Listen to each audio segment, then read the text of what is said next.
Well, again, you have to know your guys, right?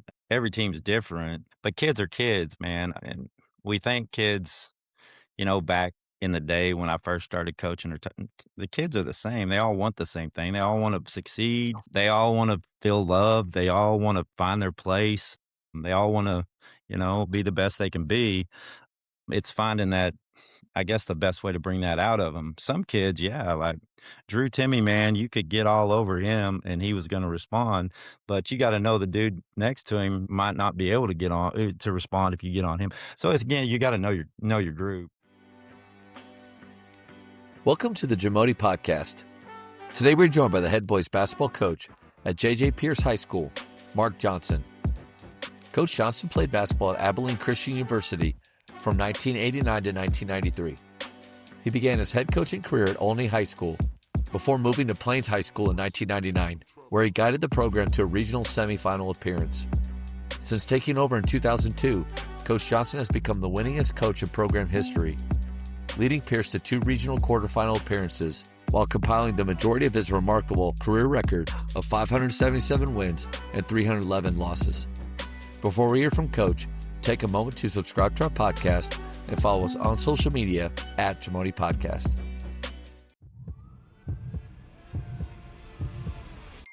Coaches, want proof your players are working? Bology tracks every shot and generates workouts on the spot.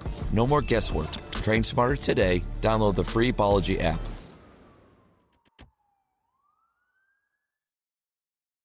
Hey, Matt, Coach, how are you? what's up, man? How are you? I'm doing good. Tired this time of year. Yeah, I feel bad for hounding you so much and wanting you to do this right now. Super impressed that you did Wow. with playoffs coming up for you, man. Really appreciate it.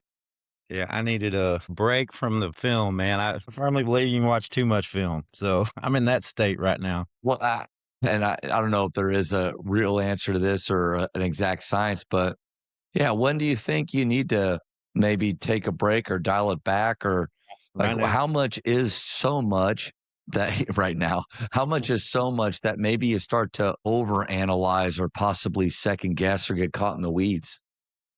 Yeah, I think that can happen for sure. Sometimes I feel like when I put too much emphasis on the other guys and not enough on our guys, I think we lose Yeah. something. So I try to keep a balance there between being prepared for what we're about to see, but making sure our guys are prepared too. So Yeah. hopefully we'll find a good balance there. We got a tough one though, man. We got Grand Prairie's really good, and they got 2 bigs that we have a hard time dealing with. So Yeah. trying to come Tell up me with a a little plan bit for about your year and how it's been going, though. that. Man, we knew we had a chance to be pretty good. I firmly believe that Texas high school basketball is in this weird state right now to where it helps programs like ours where your high level top end Metroplex guys aren't playing for high school teams, which they're finding other sources to go play, which I mean, I get it.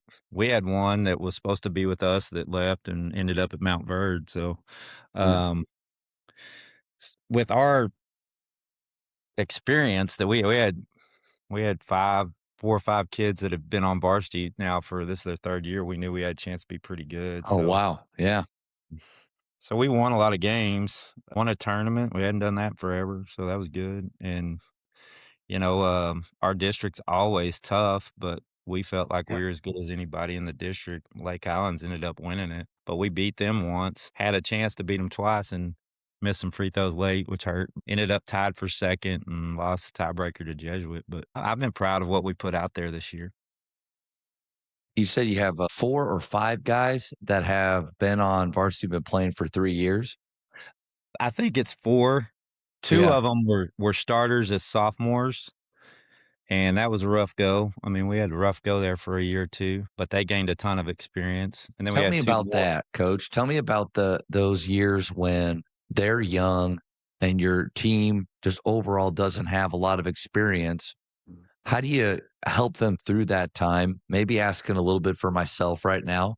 Kind of felt like went through a little bit something similar to that with only, one guy returning that had a lot of varsity experience as a senior and just finished up our year on Tuesday. So what was that like? A lot of it's not fun. I mean, when you're not winning anyway, but you take the small victories and build on them. I think what we did with our young guys is have some perspective on what you're going through.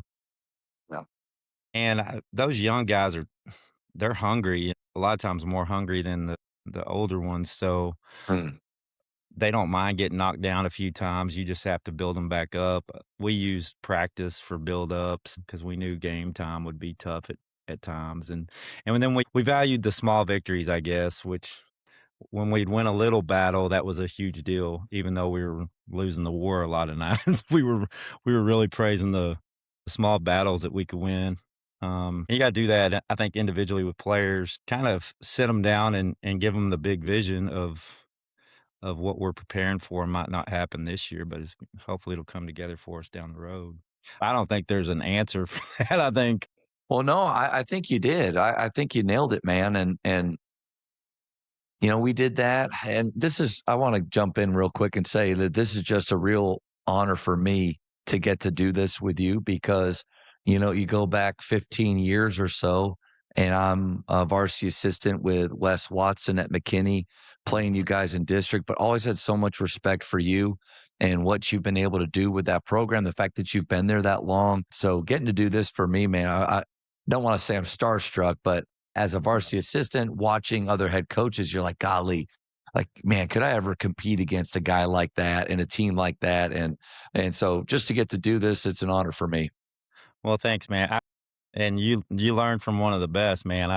Wes he's a good one, and not only Yeah. a great coach, but he's just a good dude, man. I mean, Yeah. he's one of those guys that has been around us, as long as I have. So he's easy to pull for. Now he's over at Lovejoy, and when he was at McKinney, I'd root for him, and now he's there. He's easy to root for. Yeah, it's old guys. It's turning over now, so I'm like the odd man out. It seems like, but thanks.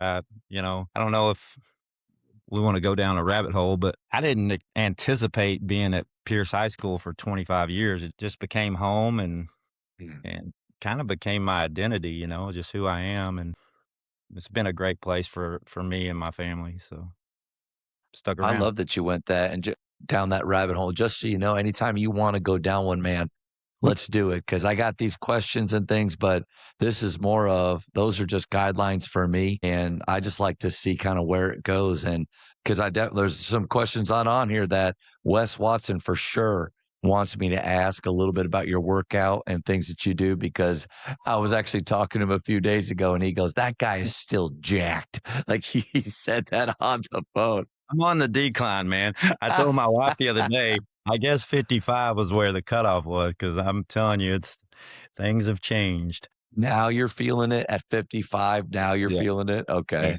rough now. man. But okay, going back to small wins, Uh, I think you answered that question really well. And there's a ton of coaches out there that, it's like a bell curve, right? There's some that are, man, just kind of starting over, and maybe it's hard to see, the end in sight or success coming. There's others that are, man, like are just really flying right now, and then there's a lot in the middle, and that are just kind of good programs, but maybe just right on the cusp. And that's kind of been my deal this year is trying to celebrate a lot of small wins. Quick story of just this last Tuesday night. So haven't had a lot of success as far as wins and losses go, but a ton of growth. And I've seen these guys getting better. We have one senior that's a 3-year guy that can't coming into our last game against Shoemaker needed 30 points to get to 1,000. And we already knew we weren't in playoffs, so we were playing to win, but we were all talking about how we have this record sitting here and we're going to do whatever we can. But you remember with McKinney, our style of play, I'm still trying to do that stuff where we should get enough possessions where a guy can get 30. yeah. Well, we go into the fourth quarter, 5 minutes left, and we're down 20 or 25 at this point, but he needs 10 more. Have all 5 seniors in, and we're just flipping it to him. He's pulling it. We're getting a stop. We're finding him. Coach, with a minute 47, he hits a fadeaway inside the top of the key for his 1,000th point. and I call a timeout, and our dudes rush the floor, pile on him. And there's a part of me in my head that's like, this is our last game of the year. We haven't won very much. And this other coach must be thinking, like, what is happening right now? Because he didn't know. But it was a small win, but it mattered so much to all of us. And I think you got to do that. But I would even argue maybe on years where there are more wins in that column, still do that, right? Oh, for sure. Yeah, by the way, you just unfolding that story out just gave me goosebumps, man. That and you call that a small win, man. That not to that kid. And that's You're what right. you know, at the end of the day, what I'm doing and what you're doing, it's about what we do for kids. And man, that's a memory, right? That's something that kid will never forget, and hopefully his teammates won't forget. And what that those small victories like that build into is your sophomore said, "Hey, man, that dude hit 1,000. I want to get there too." Yep. And that was a big deal when he did it. How big of a deal is it going to be when you're playing for a district championship and do it? You know, Yeah. so man, that's awesome that they all got to experience that, and I think you're heading down the right road for sure. Man, I first would love to ask you 25 years of at Pierce, but about 30 years of coaching experience overall. What's one of the best things that you feel like you borrowed lately? I steal everything, man. We got into I hired a guy that was, that's on our staff that was at Allen. He was a junior high coach at Allen, but Coach Sip, man, he's really good. And Yeah. so we dug down deep into his stuff and his shooting things that he does. We started doing that in our off-season program, and it grew into what we do even in season. So we ripped that off, and it's really good. We try to go visit someone every fall and every spring, whoever will let us in the gym. But some of the best that we've gotten stuff from is Peeler, Coach Peeler over at Highland Park, man. That dude's a basketball genius. So getting stuff from him has been really good. When you look at programs to steal from, a lot of times I'll try to find the ones that kind of resemble us. Yeah. Highland always kind of looks like us and we can somewhat play on like they do. Man, we got his 45 cut. We ripped that off him, and man, it's been good for us. With the drift in the corner, Yep. we stole that from him. But it's funny because I tell my team I steal stuff all the time. Like we went and played Rockwall. Coach Williams and out there is really good too. We were playing them. They open I think it was scrimmage, yeah, they opened the scrimmage with this just unique way to get their big the ball, and killed us on it, and I was like, "Man," I came home, we were watching the film, I was like, "We're putting that on." So the next day, we called it, like, jacket after Yellow Ja so, um Nice. and we won games off that play. We were in, like, tight games, into play situations, we just called jacket, and man, it worked golden for us, so I'm not too proud to steal anything. I think when you are, you just and you put yourself when I was young, I thought I knew it all, and I Yeah. I Yeah. wouldn't let my assistants work, and I thought I I needed to do it all and come up with it all, and I probably lost a lot of games with that mindset. But the older I've gotten, man, the more I've trusted assistants, the more I've trusted, I guess, my pride to not worry about me having to, reinvent the wheel and find things that help. And those are just a few of the examples that we use. Man, I'll be watching a set on the TV, watching college basketball, whatever, and I'm drawing that up as I'm watching it. So I'll steal anything. One thing you said right there I thought was really good is telling your team that you are borrowing, stealing these things from other people. I love that idea. I think the humility that you show by saying that this isn't from me, I got this from someone else. I think that's good to show our players. But then another thing too is it shows them that you're out there being a lifelong learner and constantly trying to improve. And if my coach is out there learning other things, going other places, watching or being on podcasts, like doing all of this stuff, then I should be doing that as a player. I should be expanding my game. I should be watching last year's film and see, man, where did I get shots from? Okay, I'm going to be better in those places next year. I love that you kind of showing them that, being that example. Yeah, for sure.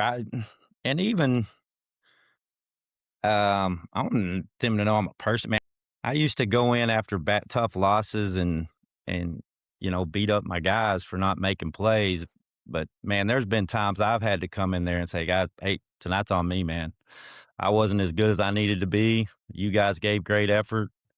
I think when you're real with them like that and show that vulnerable side that you're in the thick with them, I think the buy-in gets better from your kids instead of going up there and thinking you're the smartest man in the room all the time. And again, me being an old guy, that wasn't always the case, but I've learned it through the years, I guess. The pressure that they have on themselves from other people, maybe from us as coaches sometimes, I think that pressure's real.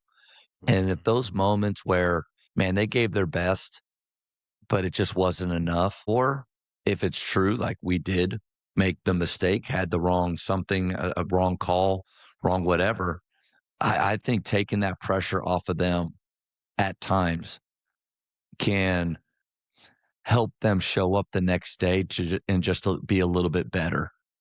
Yeah, Because I don't know about you, when I played, I kinda knew when I sucked it up. Like, I knew when it was my fault. Like, I right. knew that I wasn't good enough. I don't really need the guy that's supposed to have my back come in and tell me I suck. I know I sucked. If anything, and I think basketball is heading in a good direction of coaches going in and really just trying to be more of helping them through those feelings that they have and just reminding them about the process. Guys, this is a part of our story. Let's just show up tomorrow. Let's get 1% better. But you hear coach, like you, I've had those talks, probably had those talks in your gym in that locker room. If Wes let me take control, because I was an angry person back then. But yeah, I think you see some of those talks still online, and people kind of almost, are like celebrating that type of coaching. But I don't know. I think you've seen it.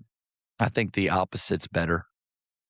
Well, again, you have to know your guys, right? Yeah. I think every team's different, but kids are kids, man. And we think kids, back in the day when I first started coaching, the kids are the same. They all want the same thing. They all want to succeed. Totally agree. Totally agree. They all want to feel loved. They all want to find their place. They all want to, be the best they can be. It's finding that, I guess, the best way to bring that out of them. Some kids, yeah, like Drew Timmy, man, you could get all over him and he was going to respond, but you got to know the dude next to him might not be able to get on to respond if you get on him. So it's again, you got to know your group. But for me, speaking to that, I used to be a guy after a loss go in there and there's two things. You win a big game, you lose a big game.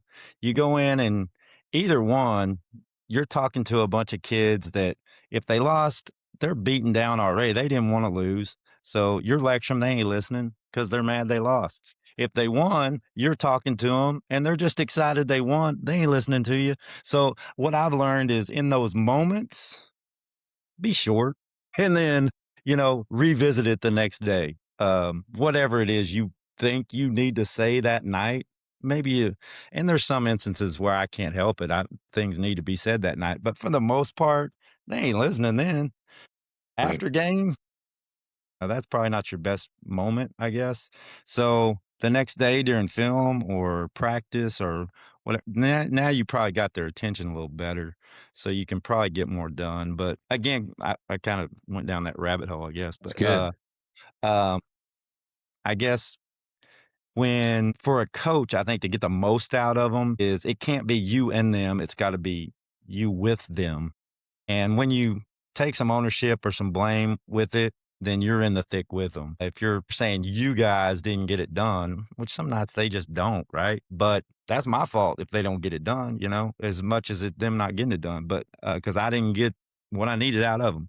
So I think that's the best approach. But don't get me wrong. I tell my kids, I'm going to get after you some nights or some days or some practices, but when you need to worry about it is when I'm not, because then I probably gave up on you, right? So hopefully they understand coaching is because I love you and I want what's best for you. And that's the challenge, right? Some kids love it, some kids want it, and some kids don't. But as far as trying to build that, you got to try to build it with all of them, man. And that's not easy to do, but that's the goal. So many good nuggets right there. I love what you said about the kids not being different. I don't like hearing that they, well, kids are just so soft, or that I like your shirt, no soft, right? Like there's that kids have done this. I don't see that. I see them being as distracted as I was back in the day, as wanting approval as much as I was, and having dreams. I think more what's changed is like the phone and their environment, the way that they can compare themselves to others in a moment has changed. Like, you and I had to look in the newspaper to see what other people had done. Like, we didn't know what happened over there until the next morning. But even then we only knew the one little line. We didn't see the clip, and we didn't see all the comparisons and things. And so helping our guys through that, and to try to get them to have a little bit more tunnel vision on what really matters is what we say in this room, and what our standards are, and helping then your other stakeholders as parents also understanding and believing that, and not believing the hype that's out there. I think when you use that word "we," you can tell them the truth. Because what I don't like, even though I don't like post games where you go in and just torch them and blame them for everything. But I do think when we go in, we tell the truth, and we have to get better with rebounding. We have to get to corners. We have to attack double gaps, not single gaps, and move it. Like, that's the truth. But you can say that without digging into the heart of that kid. And then again, to me, it's all I'm only concerned with after a game. How do I get them coming back tomorrow, eager to learn and ready to work? And to your point of don't say anything, one of the best three things that I've borrowed is eliminating post-game talks completely. Only had one this year, two. It was after a really tough home loss where it kind of knocked us out of playoff run. I went in there and talked to them a little bit longer, but it wasn't anything huge or negative. And then this last game where it was our final one. Everything else is we go to the center, we put our arms around each other, and I say some things that I'm proud of. I ask them for celebrations, win or lose. What are good things that you saw? And then give them the plan for tomorrow. Tell them I loved watching them play, and pray and break out. And that's every day. And I think That's it awesome. saves relationships. Yeah, that is awesome. That's Just a little something. yeah, that's I it took me forever to figure that out, coach. I was one of those guys that the parents were like, "Would you let them out of the locker room?" back when I was younger. But man, it took a while for me to figure that out, because I mean, like I said before, man, those dudes, they were checking out after the first sentence. So what's the freaking point, man? It's like beating your head against the wall. Coaches, the JAMODI Podcast is powered by Grip Spritz. Grip Spritz makes the annoying parts of coaching easy. Stop peeling off sticky sheets every time a player subs in. Grip Spritz provides game-long grip with no in-game maintenance at half the cost of a traditional sticky pad. The Grip Spritz Court Mop ensures your court is clean, safe, and ready to play on instantly. Weighing less than 10 pounds, anyone on your team or staff can clean the entire court in under 10 minutes. JAMODI Podcast listeners save 10% with code JAMODI at gripspritz.com. I loved all that, what you said. I think kids are in a tougher spot than we were. Like you said, it's a challenge, man. What I've seen change with kids is the fringe kids, the role kids. Those guys are hard to keep engaged, man. Back in the day, Yeah. kids, you could give them a jersey and say, "You're on varsity," and they'd be fired up about it and they know their role, right? And still want to be a part of it. Those dudes are hard to find nowadays. Now it's like the end of the bench guys are checking out on me, Yeah. and I work like crazy. It helps when you win. That keeps them there some, but At least keeps the people complaining at bay, because what are they really going to say? You're winning, you know? right, right. But those just jersey wearers, those guys are a little harder to find. I mean, How many and do you carry on varsity typically? too many this year. I love having 12. Yeah. That way, if we have a couple go down, we can still function in practice. We're carrying 14 this year. I can't play 14. Crap. We don't have that kind of depth, so it's hard to function or feel good as a coach after games when it's game after game after game. You've got certain guys not seeing any minutes. 14 is too big for me in our system. I think I like that 12 number too, especially for practice. But the more and more, even with playing fast, I don't feel like I need to go past 7 or 8. I think we could function with that. Now, obviously, foul trouble, rarely have effort issues or things like that or attitude issues, but that would open up to more time. But man, even pressing and doing things, I think you can go 7 or 8 deep. So then the question is, and this goes back to what my high school coach told me years ago. He said, Matt, cut them in August and they won't be mad at you in January. And so I'm kind of wondering now as I go, how many guys to keep? Can you really have those handshake deals anymore with the player and the parents of love that you're here, love that you have the jersey, you're a big part of our culture, but you got to expect to not play at all? Can they really do it? Because, like you said at the beginning, they're like, oh, yeah, I'm in, I made it. But no, unless you're a bench player like I was for time at Baylor, you don't know how hard it is to actually sit there. So I don't know. Can you have those guys anymore? It's getting to the point where I haven't seen it. I mean, and I get it, man. Nowadays, the kids that, and again, we can go back to technology, social media, all that stuff, where their attentions are all over the place. But Yeah. when you get to be a senior and you're not playing, man, they start thinking I could be doing something else with my time. I'd be working or Yes. Yeah. getting ready for college, and I get that. I'm like, I understand because at Pierce High School we don't have depth. I mean, we're rolling like you're saying, 8 tops in our rotation, and then it drops off typically after 8. So, um, there's a lot of guys that just have to want the experience of being a part of it. So that's a challenge for us. So I don't know if they're there. I'm sure there are. We got one senior this year that doesn't play a tournament, but he's great, man. He's all in. So I think those guys are rare. Uh, Yeah. I played growing up, and I was the guy, right? So, but then I go to Abilene Christian as a young freshman. You're sitting over there, and you know how to do it. I don't know how to do it. I don't know how to not play. So experiencing that, like you were talking about, kind of helps me relate some. And this is something that I dive into with those guys because when they get their moments to earn minutes, I think there's some thought process that has to go with that because I was in that same spot. And I tell those guys, I try to tell them, I was like, hey, man, to earn more minutes, it's not about how many points you can put up. It's about how solid you can be. You go in there and, you know, get the ball where it needs to be, function in our offense, solid on the defensive end, then your minutes can grow. But they go in there trying to hit home runs, man, and they're swinging and missing, and that gets them deeper and deeper down the rotation. So it's hard because they think they have to prove themselves. I haven't figured out how to help them exactly with that whole mental processing of getting out of, I guess, that role that they don't want to have into a more productive role where they're getting minutes. But I know that you going in there and you're trying to do things that you're not capable of doing, it's not going to help you. So.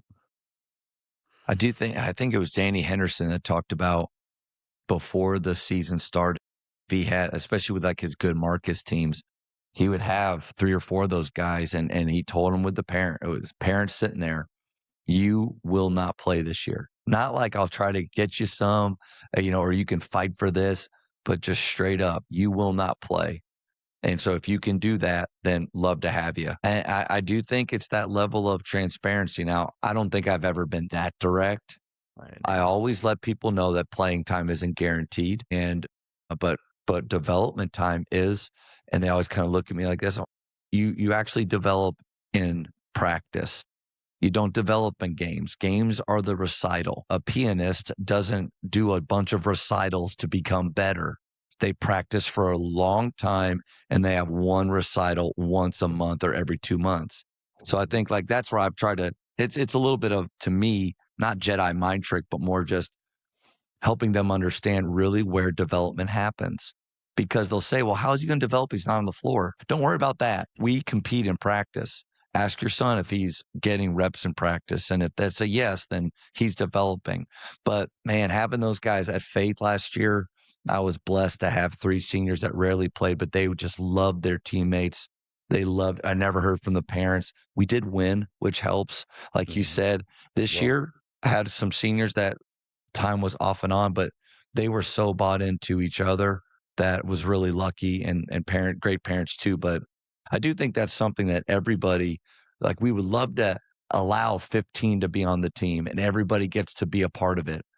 But man, they got to want that too. But maybe like Danny did, that honesty or that in your face transparency is what's necessary. yeah, like you said, I haven't been that honest, even though I probably was. I probably knew. I probably knew ahead of time. Hey, man, not going to get in. That's something that is hard for me, I guess, as a coach, because man, when I'm sitting down exit meetings with kids, into the season, you tell them where they're at, and I'm always honest with them, but I've never just I've always given them just a glimmer of hope, I guess. Hey, man, this is what I feel like if you keep working, you can get to this spot. But in reality, a lot of times that never happens. So, Time of year, I like that talk of, or no, or not for you yet, but for me, and we're kind of taking a week and a half off to really separate from season to improvement season starting up in a few weeks. And but I do like when I have those talks with maybe some sophomores or juniors that have aspirations to be on that varsity team the next year. I like to tell them, if the season was to start today, this is where I see you. I don't see you playing much at all, or I mm, see you on this team. And you can see the disappointment a little bit, but then like you, I like that glimmer of hope. And I'll mhm, say, but good news, season's 8 months away. You got a lot of time where you can work. Ultimately, and I just told our guys this kind of leading up into our improvement season, but what you do in the season is really a product of what you did in the spring and summer. You individually with the ball in your hand or within our system. So we're kind of walking into that time, but I do think I like the glimmer of hope, especially in the spring. yeah, for sure. And I met with our freshman teams today. As we have some that stay with us year round, and then there's some that move on to back to football, or they're going to baseball or whatever. But we had that talk today. The reality of it, you have all these kids in my office sitting here. I think it was like 16 kids that were in the office today vying for about 8 JV spots, maybe. We had 24 in our freshman program, and then we'll carry maybe 8 sophomores on JV. And I said, hey, you're not going to earn that spot when you show up in November. It's what you do from today until November that's going to earn you that spot. And a lot of that we're going to help you with during our off-season program, but it ain't going to be enough. The ones that are passionate about this and want to do it are going to spend the time outside of it. So it's always fun to see who really buys in on that. Then you know who wants it. We got a lot of kids that think they like basketball, but the ones that really love it are the ones that stay in the gym and get the work done. Because Yeah, here's the deal, Matt, with us, we have to be super skilled. Just about everybody we play is going to be more athletic than us. So we have to be able to execute our stuff, and we have to be able to shoot it, dribble it, pass it, or we don't have a chance. And we have to be willing to play super hard. And our teams that have bought into that can be pretty good. The teams that don't, we're average at best. But what I like about what you were, and I'm jumping all over the place here, but I just that's good.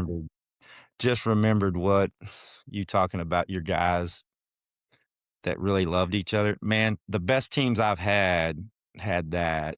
Um, Yeah, and if you're young and you have that right now, man, y'all got a chance to really do something later, because I tell our guys all the time, man, if it if you mess up and it just hurts you, then we're probably not going to be very good. But if you miss a shot or you blow an assignment and it hurts because you let that dude down that's sweating with you, then we got something we can work with. And we've had some groups like that. I think our seniors this year kind of run that way. And I think that elevates you to another level. I got to for the sake of me and Wes Watson, you say at 55 you're not feeling as strong or as good as you were, but I do think as coaches, we're modeling the kind of behaviors that we want in our guys. That doesn't mean that every coach has to be in great shape, but if we're talking to them about their nutrition, and then while I'm talking to them, I'm eating a bag of Raisinets, or I coach this. I realize where my conditioning's at. Man, on a Saturday, just got the pad out and helped them with some finishing a little bit. I was going for about 2 minutes, and I needed to stop. I needed to go sit down. So that's where I'm at. But what are some of those things that you've done to stay in shape? And I would love for if you get into workout nutrition, things like that. Because I saw you, I think at TABC, and yeah, Coach Watson's right. So what can coaches do to look like you? Well, first off, I know your vice now. So Raisinets is the vice. Yeah, no doubt. Okay. One, you gotta know your vice. I don't know. For me, I wasn't in great shape. I mean, I've never been like super out of shape, I guess.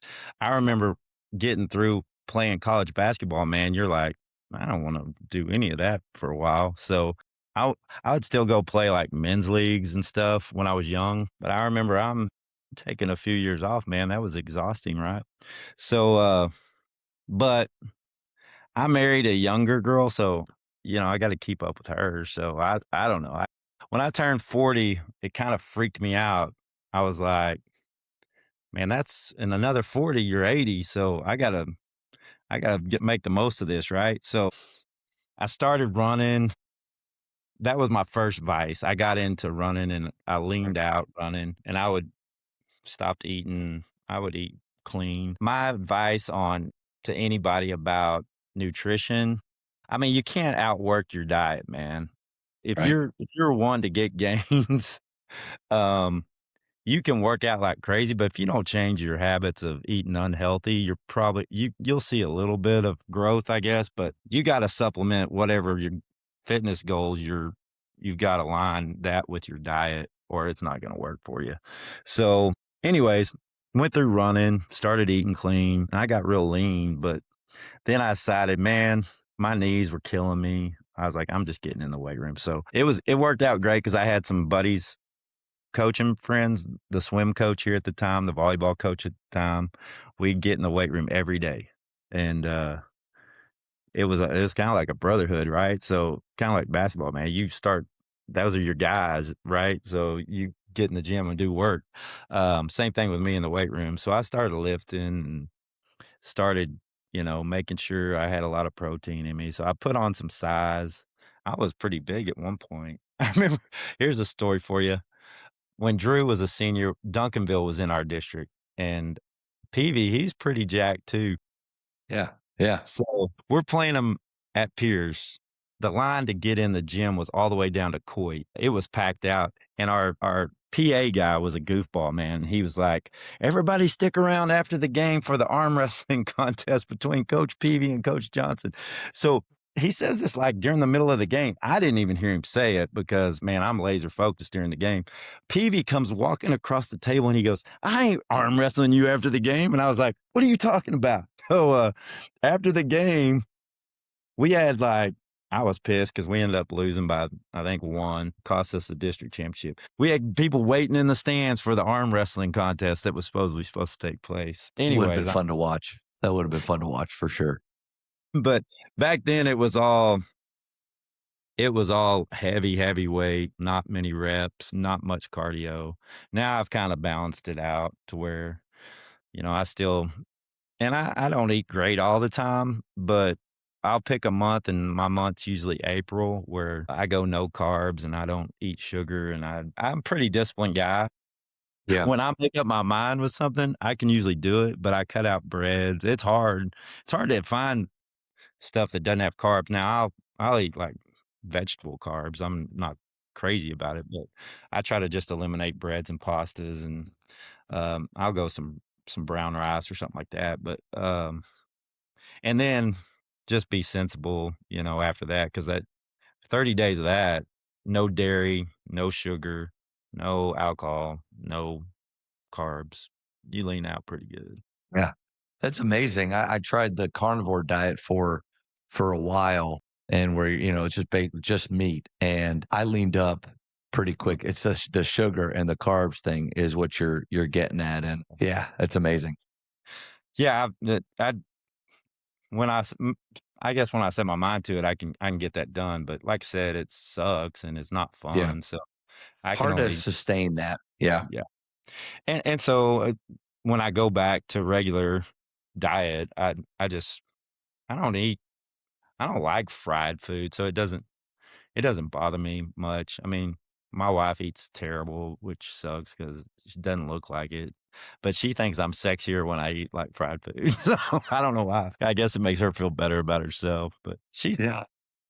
9 years younger than me, so she can get away with it, I guess. And I got a senior at home now. My other two, they're long gone, but he's a weight room guy too, man. So he's lean. He eats pretty good too. So me and him can usually find something that that's good for us. Supplement stack, what you rolling with? Keep it pretty simple? Yeah, I use some creatine and I'll go with some any and I'm not real particular on what kind of protein I for me when I was really bulking, I would heavy protein, man. And so I'd go into the doctor and he'd be like, "Man, you got to cut down on the protein, man." So so I was like he's like, how much protein you get?" And I was like, "As much as I can get, man." So I was drinking shakes because I couldn't eat enough protein to put on mass, so I was having to drink it. And when you were really at those heavier moments, how many grams do you feel like you're putting in every day? I wasn't a counter of grams. It to me, it Yeah. was like I would for lunch, it was usually, a couple of grilled chicken, a couple of those, and then I would eat some brown rice or whatever. But then I would also go a clean meat for dinner. But in between, I was going, when I got up in the morning, I would go protein shake mid morning, protein shake at lunch, protein shake mid afternoon, and then even Yeah, before 40 bed. grams each, man, that adds up pretty Yeah. quick. Yeah. It is a Yeah. lot, and Yeah. that was that helped me bulk up, but I couldn't sustain that either. I don't think that was Yep. good for me. So Yeah. the doctor said it wasn't, so I stopped doing it. But How I many still days a week how many days a week you feel like you're getting in the weight room now? at least 5. My routine was 6 forever, but it's hard for me to it's funny, I guess my body's leg days, man, they kill me because I had surgery on my knee, I guess, Uh, 7 years, 8 years ago or so, maybe it's longer than that now, I can't remember, and my knee's never been the same, so lowers yeah. are hard for me, cardio's hard for me, I have to modify all that, I can't go heavy on anything lower, so those days are light to none. Everybody makes fun of me around here because they say I skip leg day or whatever, but whatever. But my split was always chest and buys, Monday, Wednesday. Tuesday, Thursday was back I'm sorry, chest and what was I hitting? Yeah, Eyes, chest and tries, tries. and So push. and then back and buys were Tuesday, Thursday, and then Wednesday, Saturday, I'd do shoulders and legs. But my Saturdays are hard to get to now that I'm old, so used to, here's my deal to anybody that cares or wants to know, I care. it's gotta be a priority for you, it's gotta be Yeah. kind of a lifestyle for you because if it's just something you're gonna fit into your day, you're gonna be able to eat up that time with something else, so it's gotta it's gotta be the priority almost, like Yeah. you have to go to work, right? Well, some people are morning workout people, some people are afternoon workout, but whatever it is, you've got to do it. It's just part of your day. If you're like, I'm going to squeeze it in at some point, hopefully, you're probably not going to. But if it's scheduled into your day, then you're more likely to be ready to do it. You said Monday chest and tries Monday and Thursday, Monday, Thursday, and then Tuesday, Tuesday, Tuesday, Friday, Friday. I said that wrong. and What was that? Wednesday, Saturday. Yeah, Wednesday, Saturday. That was my split. And I vary my split sometimes when I feel like I'm not it's just too much routine. Like I'll go chest and back maybe for a couple of months and go just straight arms on the other days. Like Monday Wednesday, chest, back. Tuesday, Friday, buys, tries. So I like that I like split it. sometimes because I'm on it. your arms get this big, you get a good pump when you do Yeah. tries and buys same day. Yeah. I wrote it down. And my wife's gonna laugh so much when she's in the other room. She's probably listening to all of this, like, why are you even at I am always starting a new routine, starting a new something in this. It's the discipline or execution and follow through. But I want to get in something like, and this is kind of the mentality too of, season just ended. Spring is about growth.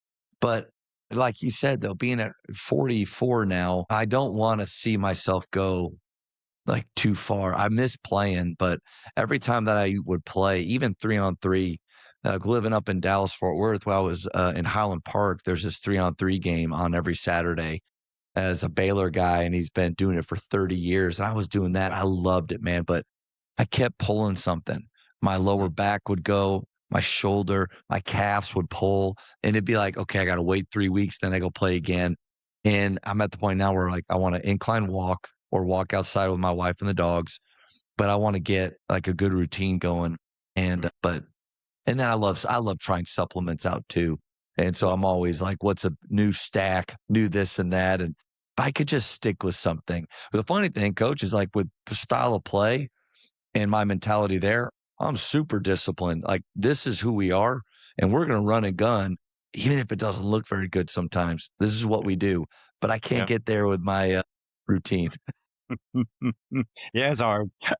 No doubt. And man, I used to teach health for many years, and I would tell those kids, I would be like, "Here's," and it's true with anybody, I guess. You make a New Year's resolution, Yeah. whatever it is, you've got to know where you're at and start wherever that is.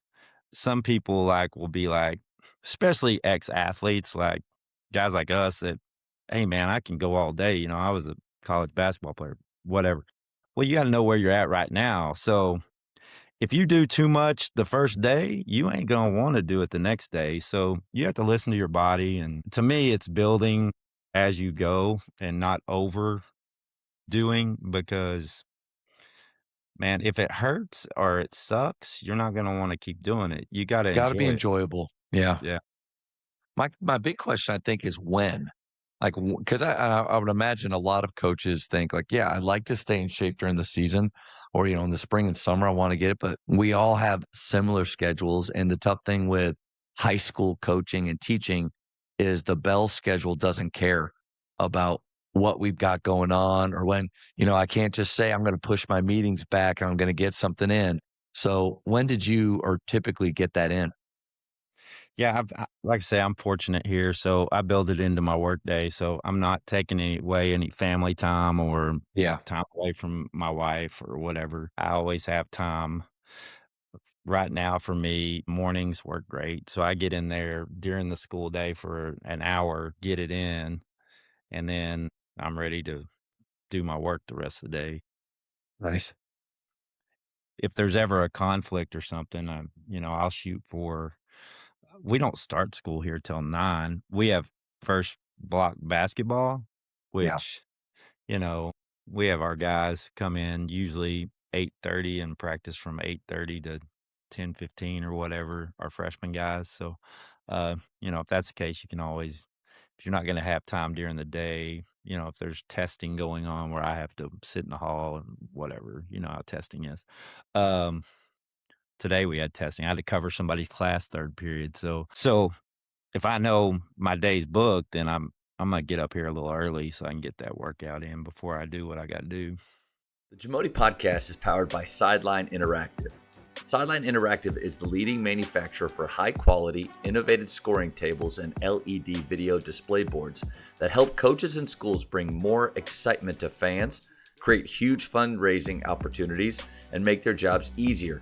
Visit sidelineinteractive.com to check out their amazing products. kind of changing gears a little bit. Culture is a buzzword, but important for all of us. We either have one that's growing or it's not. Rarely stays the same. What's one of your favorite activities that you feel like maybe helps culture grow or did? Yeah, first we want our guys to know what we believe in, right? And then I'll get to some specific things we do. I guess one specific thing in particular, but I think it's important for your guys to know what's important to you. So for our program, we start with three of our core values that we want to control every day, which is we want to be selfless players, selfless people. We want to be a part of something that's bigger than ourselves. So I always start this like asking the guys, what's the most selfless thing you can do on the basketball court? And you get some answers. To me, it's taking the charge because you're getting run over for your team, right? You're sacrificing your body for that's pretty selfless. But we love selfless players, the guys that don't make it about them. They're not trying to score the most points or be the center of attention, but they're doing whatever it takes for us to win. So selfless is one of our core values, selflessness. And then I kind of touched on it a while ago. Another core value for us is relentless effort because we have to play that way. We have to give great effort every day. So our big thing is how are we gonna build that from day one till the end of the season? Because if you show up today and give relentless effort today, we want to give just a little bit more tomorrow. So we try to gauge that in a lot of different ways. Um, a lot of that is self-evaluation, and you taking a second to think back to yesterday. Did you work harder today? Did you give a little something extra? Did you try to improve on something to make yourself give a little more to us today? So we'll talk about that some post-practice, but that's big to us. And then competitive excellence is our last core value that we want. And I know these are kind of generic, but Good. we want to compete at a high level. I guess as a coach, we get defined by numbers on scoreboards, right? And believe me, I want to win, but I refuse to let a number determine my success.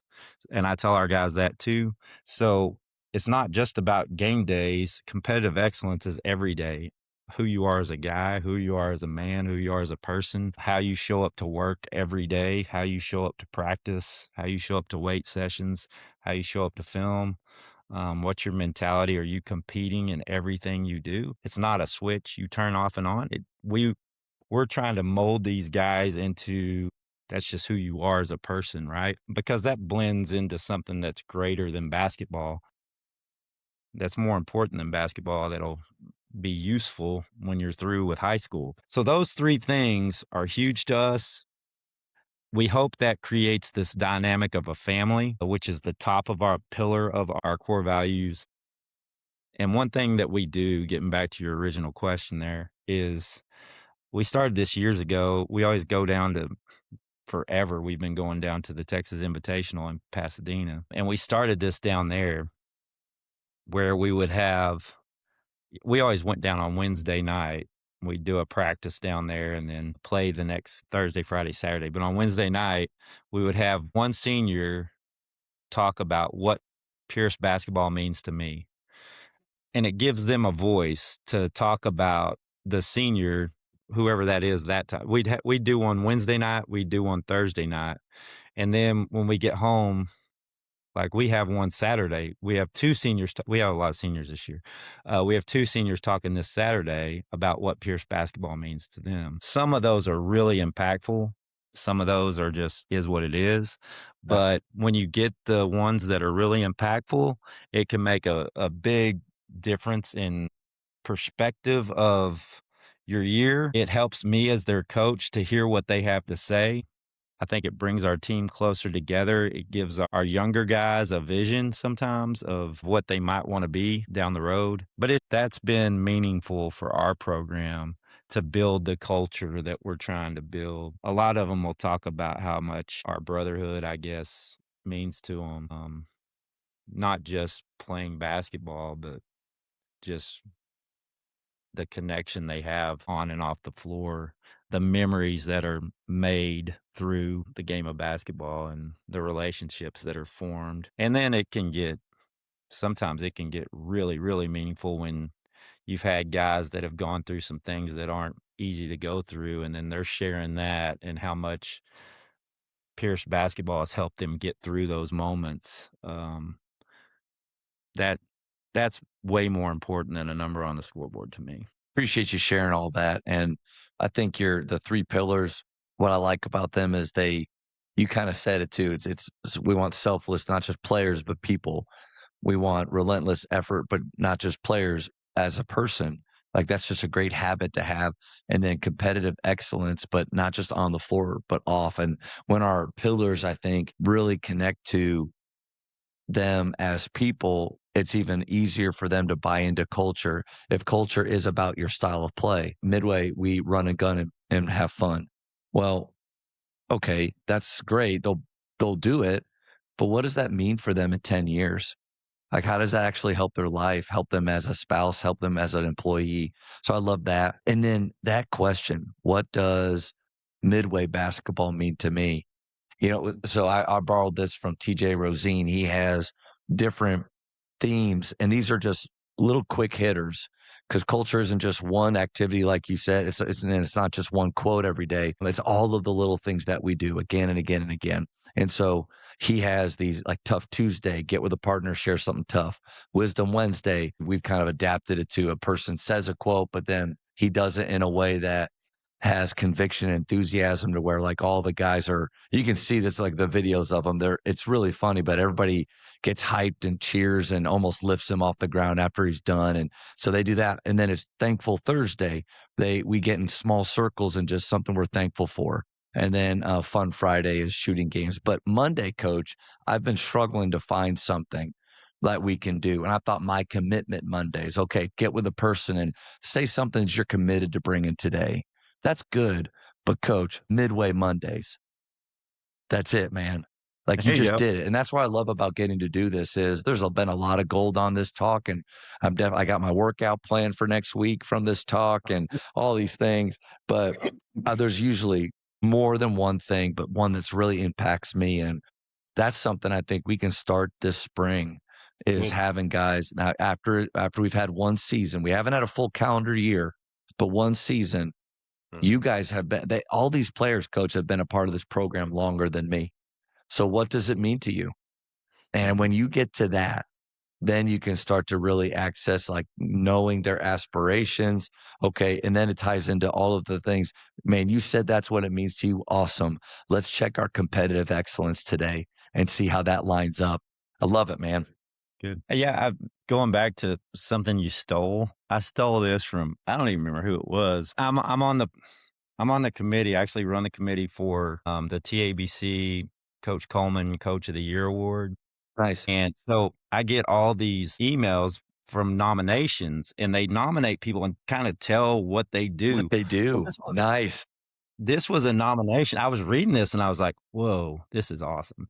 But he was going through this, whoever nominated him was telling him about I can't remember who the coach was, but one thing they did was Man Up Mondays. So I don't want you to change Midway Monday there, but they do Man Up Mondays in the off season where they get with their kids and they'll teach them how to tie a tie or we started doing that after I read that. We started doing that last spring, how to change a tire, which they're like, Coach, we just called AAA. I was like, man, let's say you don't have your cell phone. You're stuck somewhere. What are you going to do? Just sit there? Anyways, we taught them that. We went through how to manage your time, how to budget your money, how to be a good father. We went through a bunch of things that we thought, hey, to be a good man, what are some things you need to know? And I thought it was great. I thought it was good. We had a coach that would lead Mondays and again, I totally ripped it off somebody, but I thought it was That's great. I've definitely heard some guys do that. I know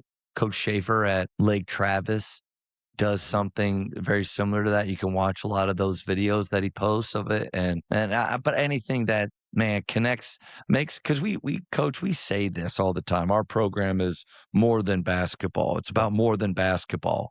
But then is it really like? Besides moments, those small moments when we're mad or happy that hey, this will help you in your real life. What are we actually talking about and teaching them that is beyond basketball? right. And when you do things like that, I like to think when Tough Tuesdays, those are really powerful days for us because as young men or men, like, are you able to share something with somebody else? Can you be vulnerable? And then can you trust that that person has your back and will keep this between you guys? And then what does it feel like, fellas, to have somebody in this gym that knows something about you that you don't really, it's hard. And I think we need to teach them that, because instead of, when life is tough, instead of closing off from their spouse, they open up to the struggles that they're having. And if that's because of tough Tuesdays and we didn't get to shoot for 5 extra minutes in that practice, I'm okay with that. Yeah, that's great. And you know what? Because I'm not good at one of my weaknesses, and I've recognized this in me for a while. It's really hard for me to connect with my bottom of the bench guys because I Mm. feel like they don't like me, right? Because I'm not giving them what they want.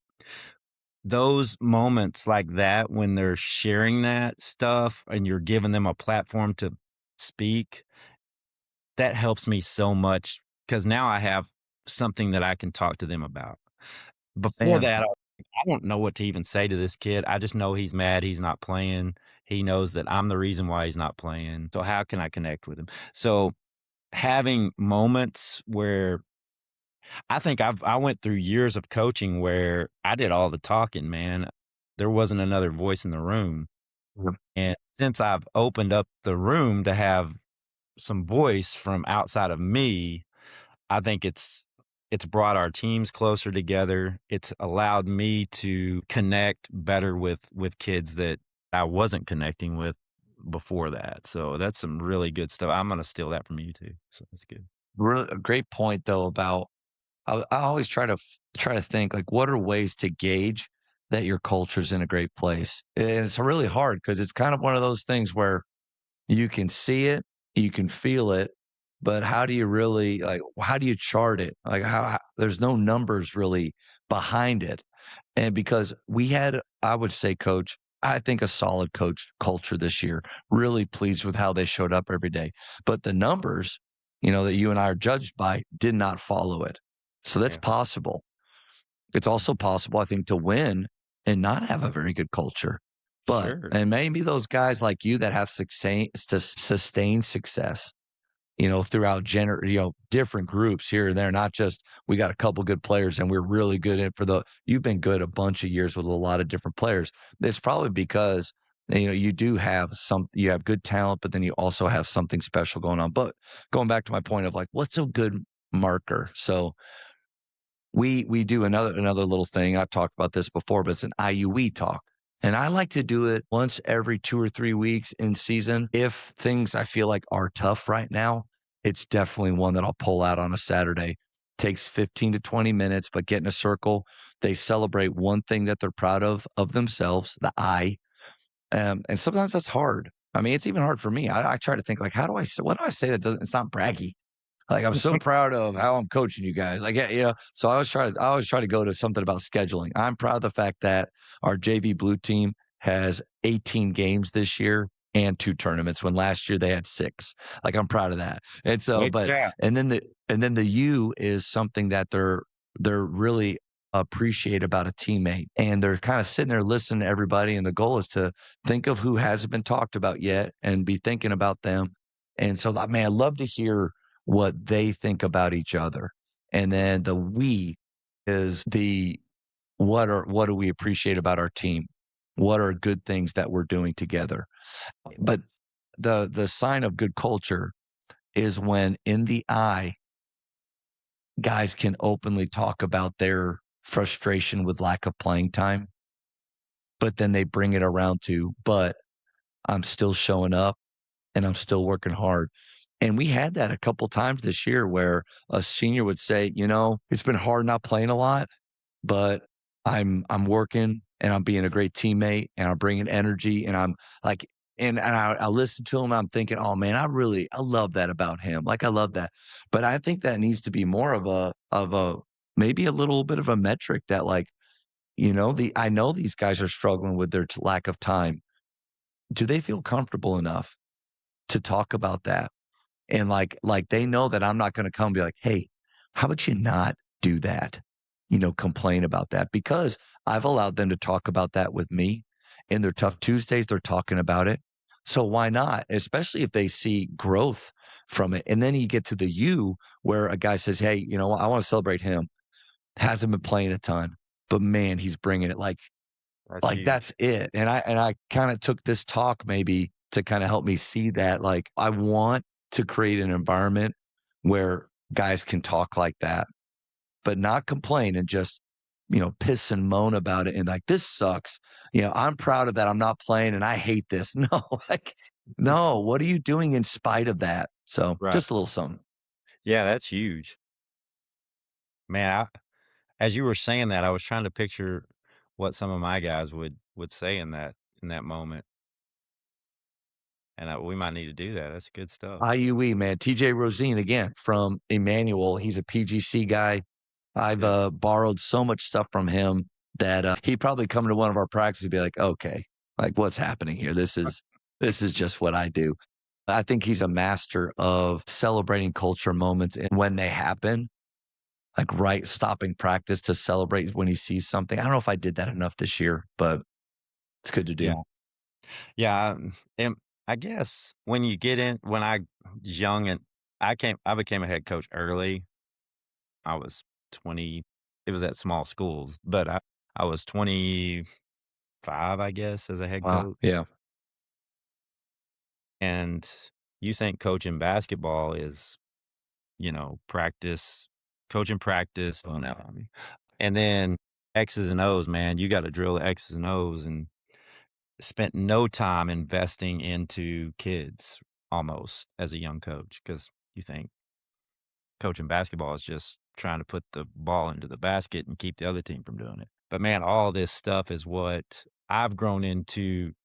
Now I see investing that time, like you said, that might take 15 minutes out of your practice, but man, that's like 2 hours of gold, man, that are gonna pay off for your program way more than whatever that 15 minutes of yelling at them to defensive slide would have done or whatever. Funny you say that. I always ask them, especially like after a tough Tuesday or thankful Thursday, I'll just bring them in. And because we always do it during our athletic period where we have, 43 minutes. And so we're Uh-huh. already moving pretty quick. But I'll always ask them, like, hey, guys, was that a waste of time? Tell me if it was. We won't do it anymore. And they're always like, no, it's not a waste of time. And I think like that's another thing too is when they start to really like that. I don't know if they get into Wisdom Wednesdays that much because it's kind of over the top. But yeah, like what you talked about with that with your Monday talks, like what does it mean to be, a player here Right. when they're looking forward to that stuff Yeah. and they talk about that later on. I think that's it's working. Yeah. It's been good. And, you know, past players come back and they'll talk about that as well. So, it can be impactful. Man, before I get you out of here and then off to win a big playoff game, is it Tuesday? Tuesday, yeah. Tuesday. Where are you playing at? WT White.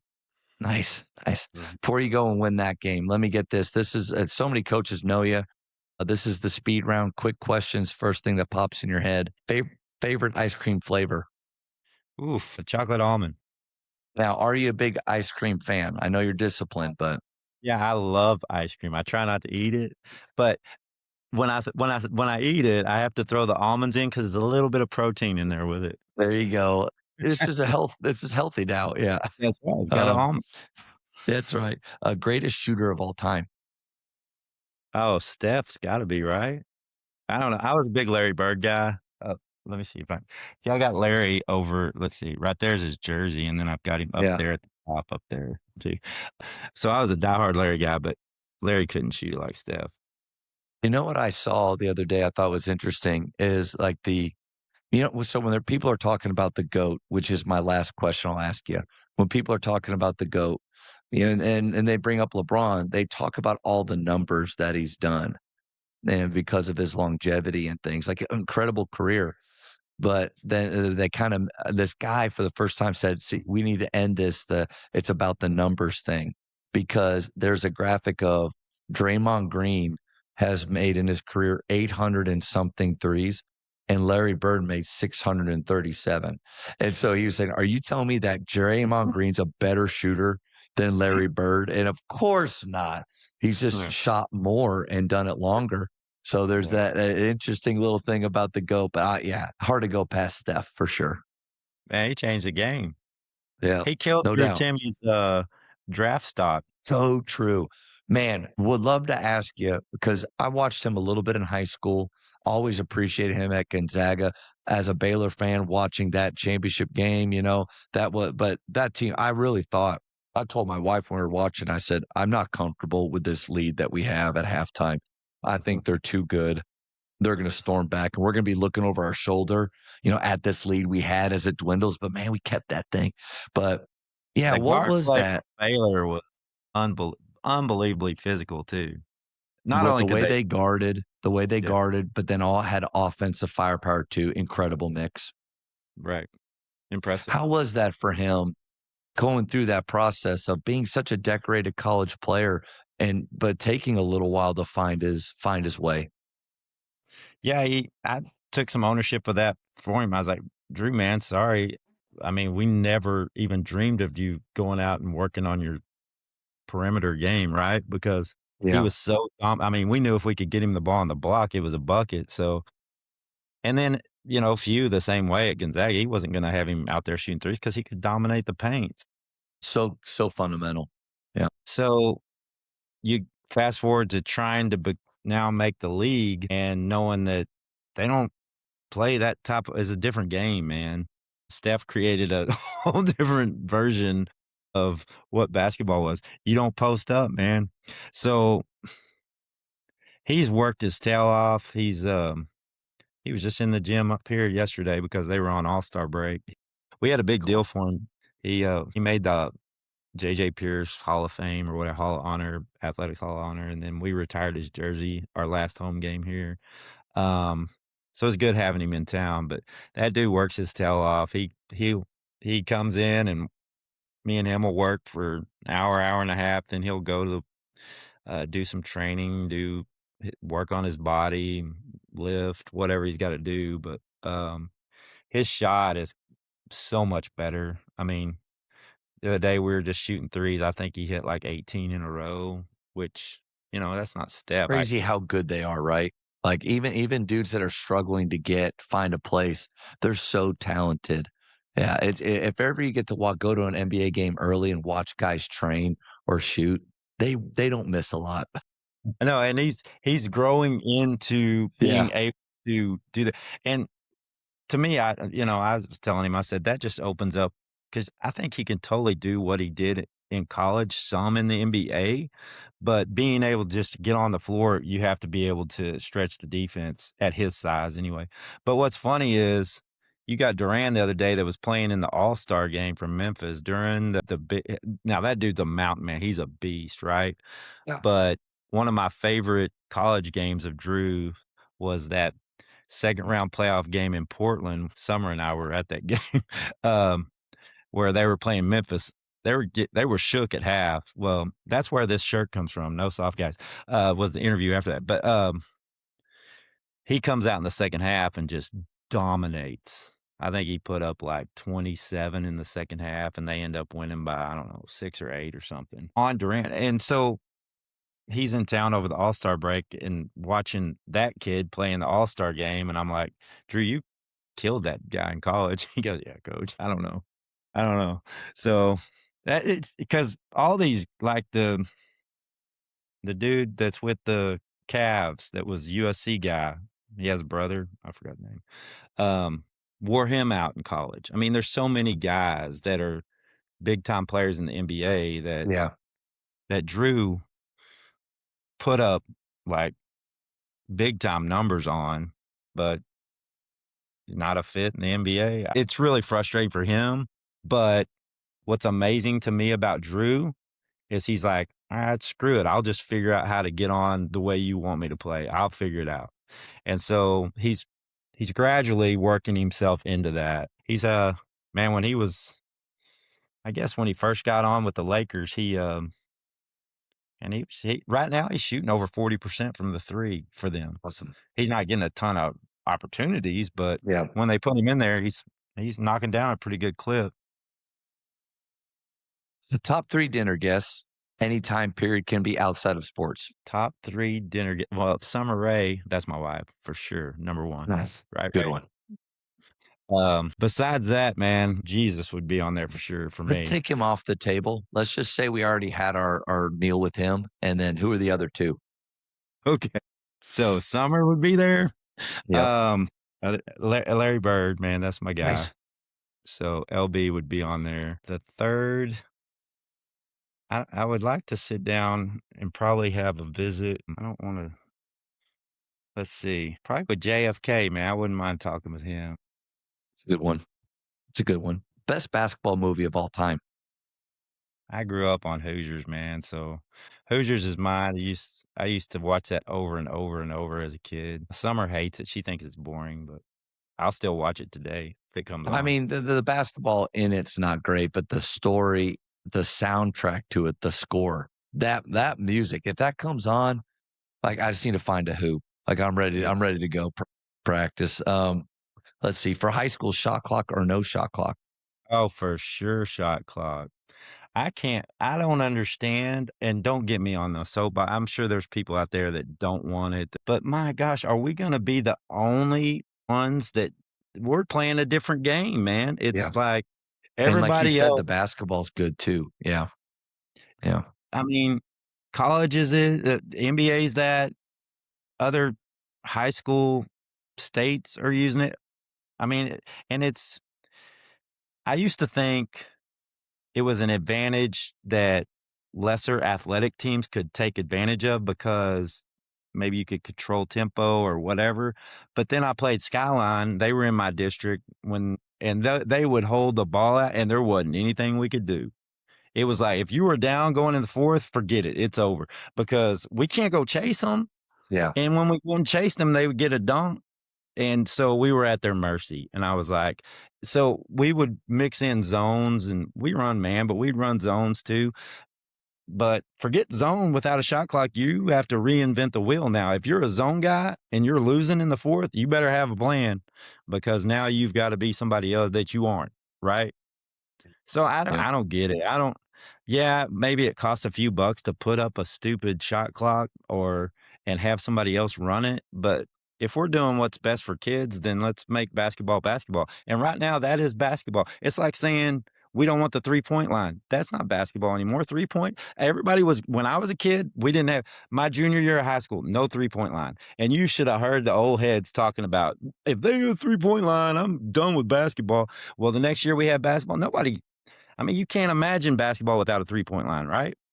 And that would be the same thing if we put it I'm just so mad that we don't have it yet. I'm mad that we don't have it yet, and I'm mad that it's still a discussion that we don't have because it's frustrating.